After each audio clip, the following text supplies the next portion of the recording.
அஸ்ஸலாமு அலைக்கும் வரஹ்மத்துல்லாஹி வபரகாத்துஹு. தமிழ்நாடு தௌஹீத் ஜமாத் திருப்பூர் மாவட்டம் இந்தியன் நகர் மக்தப் மதர்சா மாணவிகளின் சார்பாக இன்றைய சூழலில் பிள்ளைகளுக்கு நாம் சேர்த்து வைக்க வேண்டியவை, நாம் சேர்த்து கொண்டிருப்பவை பற்றி ஒரு சிறு கலந்துரையாடல் மூலமாக விளக்க உள்ளார்கள். மற்ற சிறுமியர் நிகழ்ச்சி போல் எங்களையும் கடந்து செல்ல வேண்டாம்.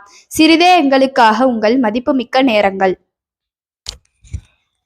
அஸ்ஸலாமு அலைக்கும் வரஹ்மத்துல்லாஹி வபரகாத்துஹு. பாப்பா என்ன வெயிலு. அக்கா எங்க போயிட்டு வரீங்க?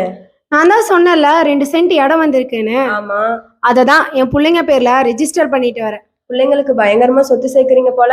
ஆமா, நம்ம பிள்ளைங்க நல்லா இருக்க வேணாமா? இப்பவே சேர்த்தாதானே, அப்பதானே அவங்க ஃபியூச்சர் நல்லா இருக்கும். கரெக்டு தான். உங்களை பார்த்து நானும் கொஞ்சம் கொஞ்சம் காசு சேர்த்து 12 கிராம்ல ஒரு நகை வாங்கினேன். கொஞ்சம் காசு பத்தலையா, வட்டிக்கு வாங்கிட்டேன்ல. சரியா பண்ண நீ.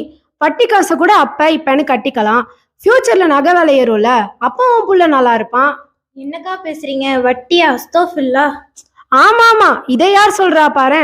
கழுத்து காதுல ஒரு பொட்டு நகை இல்ல. இதுல புள்ளைய கொண்டு போய் இஃப்ளு மசாலா மாசம் 3000 ரூபாய் கொடுத்துட்டு சேர்த்துட்டு வந்திருக்கா. இந்த காசை வச்சு பிள்ளைங்களுக்கு ஏதாவது சேர்த்து வைக்கலாம்ல. கடைசியில பாரு, பிள்ளைங்க ஒன்றும் இல்லாம தான் நிக்கணும். என்னக்கா பேசுறீங்க? காசு பணத்தை விட சிறந்த சொத்தை தான் என் பிள்ளைங்களுக்கு சேர்த்து வச்சிருக்கேன். குரான் மனவ பண்றது இம்மையிலும் சரி மறுமையிலும் சரி சிறந்த சொத்து. பெருசா மார்க்க பேசுறா. அப்பேற்பட்ட நபிமார்களே சொத்து வேலை பார்த்துதான் சொத்து சேர்த்தாங்களாமா.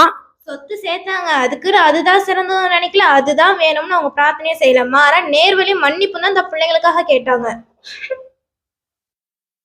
என்னப்பா இங்க ஒரே சிரிப்பா இருக்கு?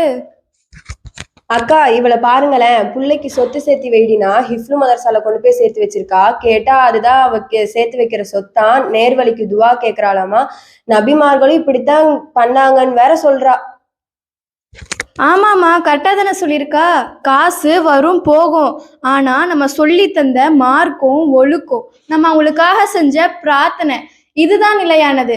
இப்ராஹிம் நபி அல்லாஹுடைய தோழர், அவங்க பிள்ளைகளுக்காக எப்படிப்பட்ட பிரார்த்தனை செஞ்சாங்க தெரியுமா? நம்ம எதையோ சொத்தா நினைச்சிட்டு இருக்கோம், ஆனா தொழுகைதான் மிகப்பெரிய சொத்தா நினைச்சிட்டு தன்னோட பிள்ளைகளுக்காக துவா செஞ்சிருக்காங்க. ரப்பி ஜஅல்னி முகீமஸ் ஸலாத்தி வ மின் துர்ரிய்யத்தி ரப்பனா வ தகப்பல் துஆ.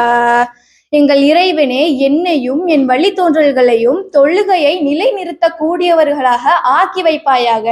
என் இறைவனே, எனது பிரார்த்தனையை ஏற்றுக்கொள்வாயாகன்னு துவா செஞ்சிருக்காங்க. அது மட்டுமா, மிகப்பெரிய பாவமான இணைவு பக்கம் அந்த பிள்ளைங்க போயிடவே கூடாதுன்னு பிரார்த்தனை செஞ்ச தந்தையாதான் இப்ராஹிம் அலைஹிஸ்ஸலாம் அவங்க இருந்தாங்க. وَإِذْ قَالَ إِبْرَاهِيمُ رَبِّ اجْعَلْ هَذَا الْبَلَدَ آمِنًا وَاجْنُبْنِي وَبَنِيَّ أَنْ نَعْبُدَ الْأَصْنَامَ. என் இறைவா, மக்கா என்னும் இவ்வூரை பாதுகாப்பளிப்பதாக ஆக்குவாயாக, என்னையும் என் வழித்தோன்றல்களையும் சிலை வணக்கத்தை விட்டு தூரமாக்குவாயாக என்று இப்ராஹிம் அலைஹிஸ்ஸலாம் அவர்கள் கூறியது நினைவூட்டுவீராக. பிள்ளைகளுக்கு நாம் சேர்த்து தரக்கூடிய மகத்தான சொத்து இப்ராஹிம் அலைஹிஸ்ஸலாம் அவர்கள் கேட்ட இப்பிரார்த்தனை போல் கேட்பதுதான். உங்கள் பிரார்த்தனையில் எங்களையும் சேர்த்து கொள்ளுங்கள். அஸ்ஸலாமு அலைக்கும் வரஹ்மத்துல்லாஹி வபரகாத்துஹு.